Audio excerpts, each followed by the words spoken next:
Good afternoon, ladies and gentlemen. My name is Salmon Slapper, and I'm here today to tell you about mod MMGs on myths and misconceptions. Anyway, enough of that nonsense. How's it going, people? Salmon Slapper, yeah, it's Monday, oosh! Basically, mod MMG has chucked up a bunch of information on the front page, and it's kind of interesting. This was up a couple of days ago, on the 5th it was. So yeah, I thought I'd cover this because it's kind of interesting. I just literally noticed it now, so yeah, why not? Like, you know what I mean? So let's get with it then. Hello everybody. I've been reading a lot of messages from players on my Twitter account, and there seems to be a few misconceptions out there about the composition of our community, the effects of bots on player concurrency, and what apparently constitutes the average player. I thought I would address all of these for the benefit of everyone in this development blog. Our community at the moment is composed of 84% men and 16% women, and 90% play RuneScape in English. On a worldwide survey they commissioned over 10,000 active players, blah blah blah. So what does the average player look like? Well, apparently the average player created their account in 2009, has a total level of 1,614, their highest skills are woodcutting and strength, and their lowest are farming and divination. Additionally, despite rumours that everyone in RuneScape is rich as fuck, the truth is only 1% of players have over 1 billion GP in total wealth. Which honestly is kind of surprising. I thought there'd be more than that. Then again, it depends on the total number of players they're looking through. So yeah, there is that. So that's the average player apparently. They created their account 2009, got about 1,600 total, and not many people have 1 bill apparently. Anyway, on to bots and the gold farmers. Pre-bot nuke, we had 200k dodgy accounts going into the game every day and botting until banned. At the time it would take several weeks and multiple player reports before they could actually begin banning. They absolutely smashed that with the bot nuke they're having in 2011, 95% disappeared overnight. Bot developers adapted though, and within a year they were all back up to their old numbers. However, these new accounts found themselves in a much harsher environment, battling their latest in-game tech, which was banning them even quicker than before.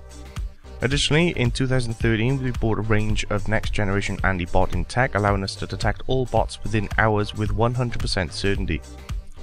We banned bots at random intervals a few days after first detection so that they never know exactly how they were detected. A side effect of this is that we see many players who had botted prior, and they try to appeal their bans as they incorrectly believe they were unfairly banned simply because they are often playing normally without a bot when the ban is actually applied, and therefore think they've made a mistake and somehow they managed to get away with the historic bot-in. Bots cannot adapt to this new technology, leaving them flawed and at a completely manageable trickle. Finally, in September 2013 we began focusing on wiping out gold farmers by introducing bonds. This, along with constant updating of bot watch, has kept dodge activity at record low levels. In fact, rock bottom in the main game. Happily, the volume of bots and gold farmers is now lower than ever. However, we are not complacent, and with the success of our main game, we're now starting to work on extending our focus to old school RuneScape. So in a nutshell, they've annihilated the bots in the main game, which honestly I can believe because I don't think I've seen a bot in quite a while, at least not an obvious bot. Yeah, I really haven't, because there's been no one down in chins, there's been no one on the dragons in the wildy, things like that. You haven't seen them running back and forth. I do occasionally see people running around that seem like they're wearing like the typical bot gear, but I don't know. I can believe that. I don't see many bots about, at least not obvious fuckers. Anyway, moving on to the next one, players online now. I'm sure this will be interesting for some of you. Gold farmers typically run 24 hours a day, 7 days a week. To put this into perspective, the most fanatical top 3 players on the high scores, Suomi, for example, plays an average of 7 hours, 30 minutes a day. Drumgun, number 2, plays an average of 13 hours, 6 minutes a day. And lastly, number 3, Jake, plays an average of 12 hours 50 minutes per day. The average player, however, only plays just roughly around 2 hours a day throughout the week, and an additional 32 minutes on average on the weekends. So with this in mind, a single gold farmer bot used on a weekday would represent the equivalent of 12 real players. Therefore, for the first time in a decade, our active players represent our true Players Online Now numbers. We also recognise the transition to Evo, the EOC was too big of a change for some. We sadly lost some of our community within the update, however we are making huge strides now to give players the choice in which combat system they would actually prefer to play. The introduction of Revolution and the work currently being undertaken on Legacy mode, which will bring back much of the old combat gameplay and interfaces. This is in the main game itself, alongside the evolution of combat. Thankfully, we did see a lot of these lapsed players return to old school RuneScape instead. The net result then? Concurrent players is as high over recent months as it was a year prior, with more players returning to RuneScape and thousands of new players joining our amazing community than at any time in the last year. We've even seen counter-seasonal positive growth the last quarter. RuneScape is a game and a social network at the same time. For me, it's always been about hanging out with mates, old and new, and having your old friends who may have left this game coming back. And then you are left with these, which are kind of interesting in and of themselves.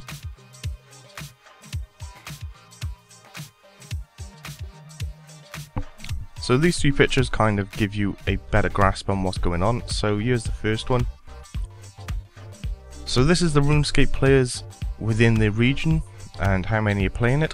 So in Asia, for example, there's 2% of the player base in Asia, 7% in Australia, 1% in Africa, 3% in South America, 57% in America, and 30% throughout Europe. So all in all, yeah. That kind of surprised me. I thought there'd be more Australians playing. I always seem to run into Aussies, so yeah, I don't know. Pretty interesting nonetheless though. Next is the age breakdown. This may be interesting to some.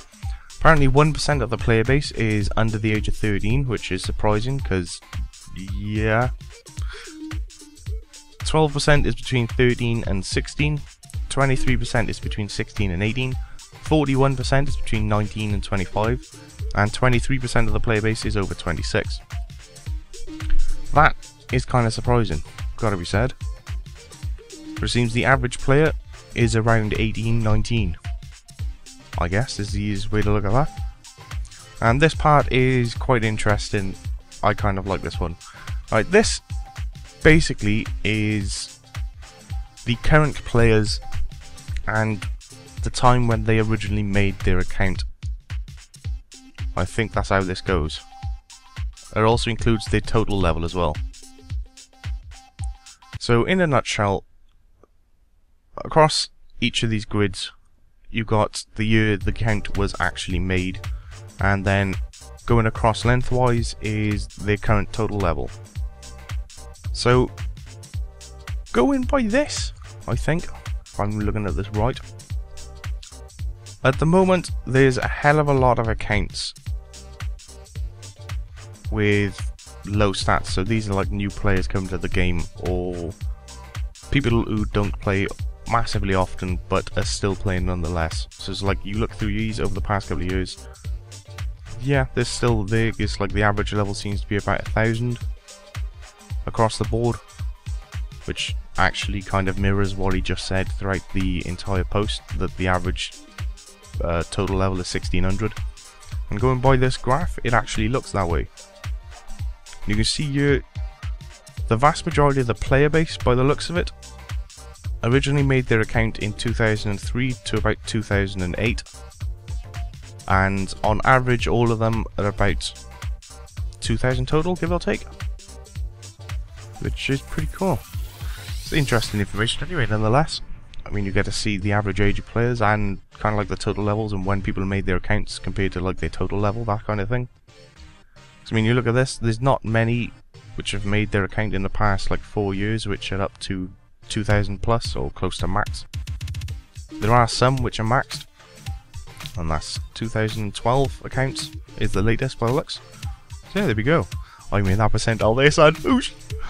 I've just hit 1,000 something total on TheCompleteRS, so yeah, I'm gearing up there, son. Gearing up there. It's made in 2014. We're gonna see if we can hit 2,000 by the end of the year. Oosh. Maybe even max. That'd be cool. But yeah, that is it. That's the post on the front page for the most part. Not a lot else on there, as far as I remember. So you did have the podcast for the Cabbage Fudge Paste Bonanza, which is basically World Event 3, is the best way to put it. There is another BTS video on there, which you may be interested in having a gander at. One thing I did forget to mention is Treasure Hunter, although I'm sure all of you already know. They added the third set of Slayer masks, which is the Bloodvelds, Aberrant Spectres, Dark Beast, Jungle Strikewound, Desert Strikewound, and Ice Strikewound masks. If I remember rightly, these masks, whilst you're wearing them, killing those specific monsters on that Slayer task, it gives you a damage boost, something equivalent to the Black Mask, or the Focus Sight, or whatever the other one's called, I can't remember. On top of that, you can teleport to their locations with it, and I think it gives you bonus XP.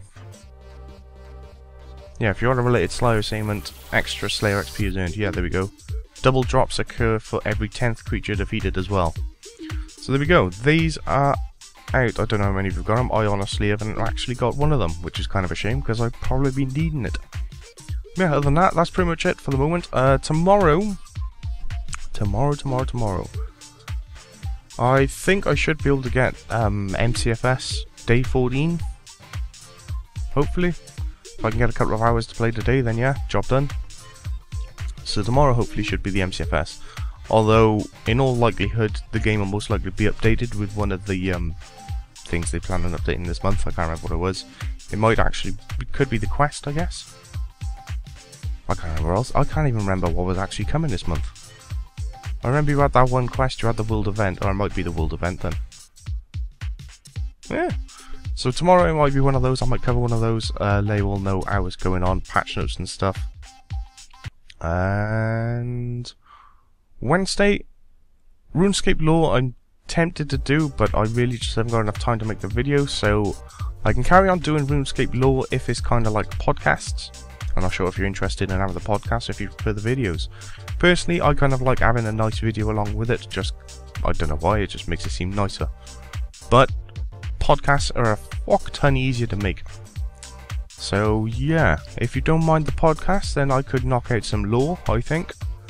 Should have enough time for that. And then Friday, quest guide.